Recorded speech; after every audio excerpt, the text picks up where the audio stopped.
in the air. But get this, in 2025, 120 days before that is the Feast of Pentecost. And in biblical numerology, the number 120 is the number of the end of mankind.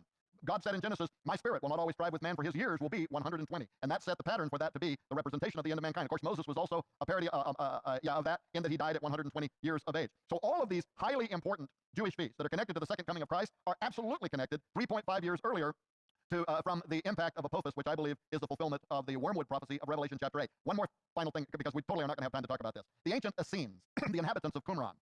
Now, lots of people, they know the Essenes from the Dead Sea Scrolls that were discovered there in like the 1940s. What they don't know, and by the way, this has only been unearthed in the last 50 years, archaeologists have also recovered prophecies that the Essenes made, and even material that illustrates who the Essenes were. 150 years before the birth of Jesus Christ, the Essenes began prophesying about the first advent of the coming of the Messiah. They said that he would come at a time when a king named Herod would be a king and he would turn evil.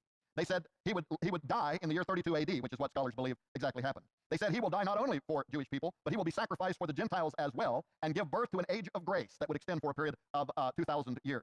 The list literally goes on and on. We're going to produce a documentary film in 2021 about all of this. But why am I bringing this all up now? Because they also prophesied this, that mankind, now this was over 2,000 years ago, these highly accurate prophets called the Essenes who lived in Qumran, they predicted that mankind will enter its final age, guess when? In the year 2025.